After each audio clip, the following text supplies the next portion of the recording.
Hey, Zane. I know. You know what date is? It's time for a second pour. That's right. Today we're going to do Wild Turkey 101. We have never reviewed this. Which is ridiculous because we should have, I don't know, 18 months ago. That's probably true. So, Wild Turkey 101? Right after this.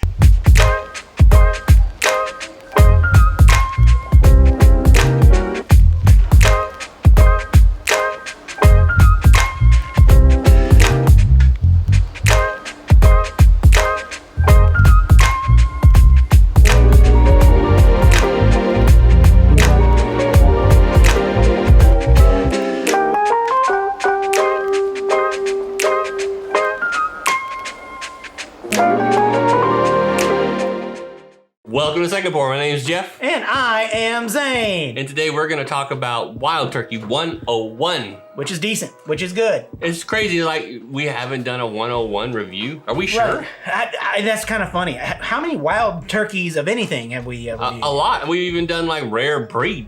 But yeah, somehow we haven't done the 101. There was the talk, if you'll recall, that they were 101ing was going to be like, starting getting the allocated section. Oh, that's right, because it was going to be hard to find. What we found out was they were going to redo the bottle. It was all, dude, it was probably just marketing, but... Yeah, for sure it was marketing. They were making sure all the old bottles were kind of getting blown off the shelf. Yeah, I'm surprised they don't put small batch on this thing. Make it more valuable or something. Yeah, I mean, that'd be great. Yeah, Now, here's the deal. I still think Wild Turkey 101 is a no-nonsense whiskey. This is whiskey at its heart. This is whiskey. We should probably talk about this whiskey. I think we should talk about this whiskey. All right, so... We have smidgened ourselves an allocated amount of 101. Before we do that, we probably should talk about the whiskey itself. Right. It's 50.5 ABV, 101 proof, hence the 101. It's 101. That's the whole Mash thing. bill is 75% corn, 13% rye, 12% malted barley. They say it is aged at 6 to 8 years, and it is distilled and bottled by the Wild Turkey Distillery. Right. So there has to be a 6-year whiskey that's spooked into that. There's at least 6 years in there at $25. I mean, that's pretty good already by itself, right? So it's budget. It's a budget whiskey. It's been around forever. It's available all the time. And it's not dipped in red wax. And that's right. And we said recently it should go in your home bar. Yeah, we did. Actually, we mentioned that earlier this week. Right there. So I say we should do our next thing. Which is nose. Sniff, snort, and whatever else you call it. Well. Let me get my... your elbow going on? Yeah, I gotta get my elbow going on. Chicken wing out the side there. You gotta smell like this, right? Well, I can smell. Congratulations. I can smell too. I just smashed it in my nose. Well, I mean, it definitely has the typical vanilla. Oh, yeah. Caramely, you know. Caramel, vanilla, classic bourbon. Yeah, it's just classic. It's classic bourbon, right? Yeah. $25 classic bourbon is that. So I'd say, are you getting anything else out of it? Vanilla, caramel, oak. I mean, I feel like that's what I get.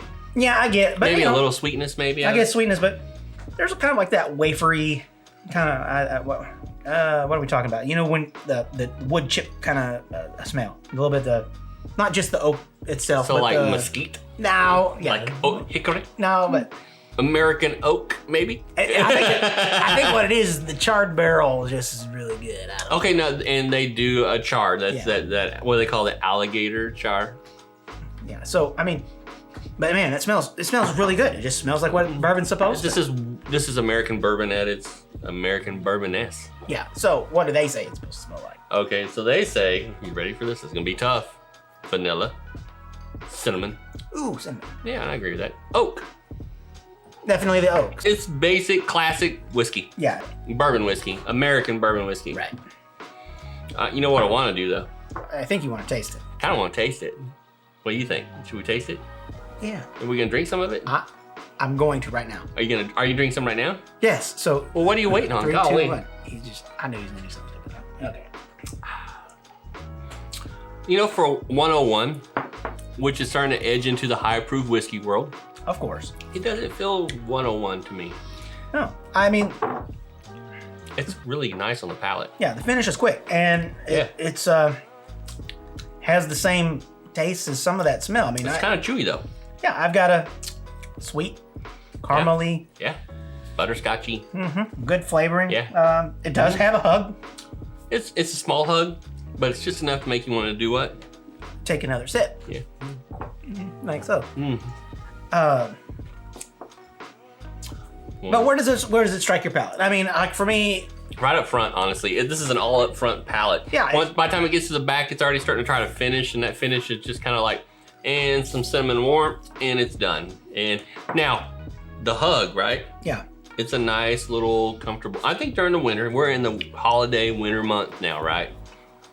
This is a nice Christmassy whiskey, just to sit back, sit in front of the fireplace and drink. Not gonna lie, if I had non-alcoholic eggnog, I'd be pouring this in it. Now, 101 does get used quite a bit for mixing cocktails. Wow, I can see why. Because it doesn't overpower with any single flavor. Oh no. It's just a complete package. Yeah, yeah. Really good. So what do they say? Let's see what the palate says. Yeah, well, we should. We should.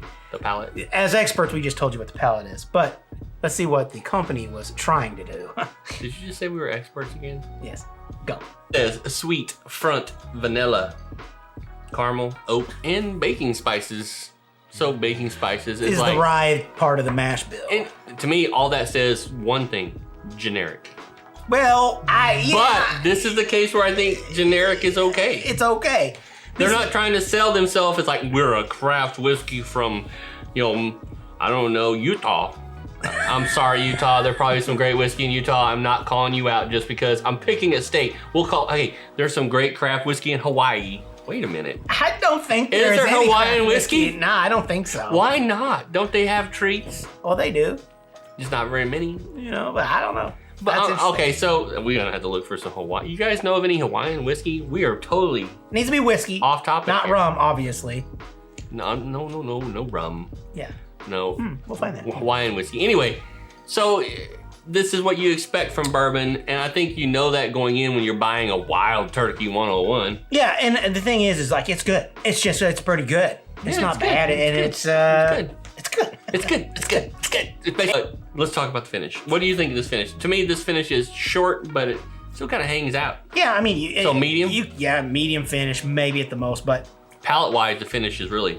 Yeah, it's quick. It's I do agree with you that there is like a chew to it, almost like if you had like a gingerbread vanilla flavoring going on. But I think it's that malted barley kind of deal going on there with some of that. The rye is giving that kind of that cinnamon, spicy. Yeah, the zing to the flavor. But then some of that malted barley is kind of giving some of that weedy kind of, Yeah, it's enjoyable. It's crazy because I don't think about Wild Turkey 101 very much. No. What does Wild Turkey say that the actual finish notes are supposed to be?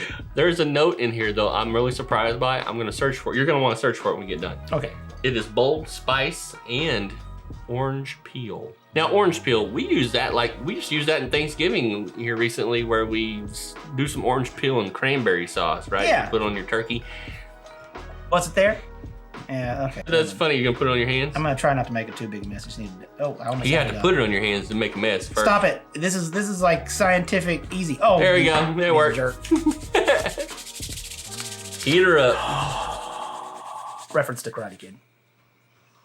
Damn. It's nothing. It's gone. It's that quick, right? Yeah. There's nothing left. I mean, I guess I'm starting to feel like I get more of the corn if I just really focus on it than orange peel. But I mean, usually when you have something that's really, really zesty, lots of times you get a lot of leg. I'm gonna say they're full of it. I'm not getting a whole bunch. What I do get is the crispness. Does that make sense? Yeah.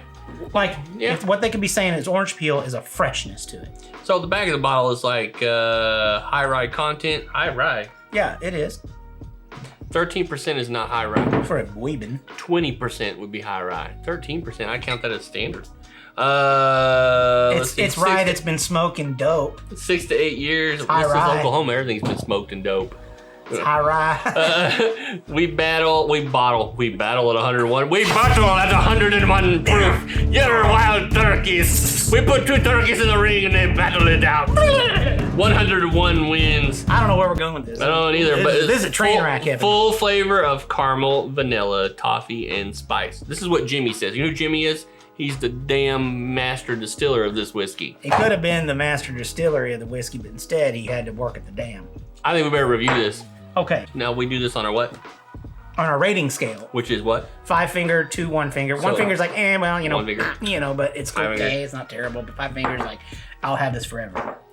Well, we have had this forever. Yeah, I know. And okay, so let's review it. What are you waiting on? Yeah. Okay. Here we go. I will say this. This sounds, because of what it is, for value and drinkability or whatever, I give it a good solid 3 fingers. Oh, that's funny because that's what I give it today too. Yeah. I think this is a solid whiskey. Yeah. This is what American bourbon should be. Yeah. Is there better bourbons in flavor and all that? Sure. Of course. Is there more inexpensive bourbons? Sure. There are, but it's not really expensive. I mean, honestly, I'd be interested in the future, we should do like an early times versus 101. Yeah, because here's the deal is at this price level, I mean, for what you're getting, it's really good. There's a reason why we told you to put this on your home bar in our last episode. There's a reason why we have drank this so much and still never reviewed it, because we just don't, it's so basic of a whiskey, which you would almost think it's this basic bitch whiskey. Yeah. But then it's not the one that people just grab. No, it's a bourbon drinker's, let's say their hidden norm. I would say this is a daily drinker that people don't talk about. Yeah, probably so. And I'm sure there's a crap ton of reviews out there with Wild Turkey 101, which we will get lost in. Yeah. Because we're cooler and you guys are gonna go watch some group of lame guys that look very hipster in a big giant whiskey room full of whiskey that just given to them for free. There is that. But other than that, what do you think about Wild Turkey? That's right. Surely you've had it. Yeah, I mean, come on. I mean, who hasn't had Wild Turkey? If you're watching a whiskey channel, you had Wild Turkey. And if you have had Wild Turkey, write down below in our comments or, you know what, our Facebook group page, which some people just almost never visit anymore these days. Hey, look. I don't the Facebook. I tell you what, you guys should comment below like, hey Zane, you should show up on the Facebook group page and actually say a few things. I just don't know how it works. I'm sorry. In the meantime, you guys have a good holiday week. I mean, we are in the middle of the holiday season now. You guys continue to be cool this week. Be safe, drink with some friends, and we'll see you next week for another Whiskey Pop and second pour. Cheers. Cheers. I'm actually out of whiskey. I drank it all. That's really sad. I didn't. I'll just get this last little dribble.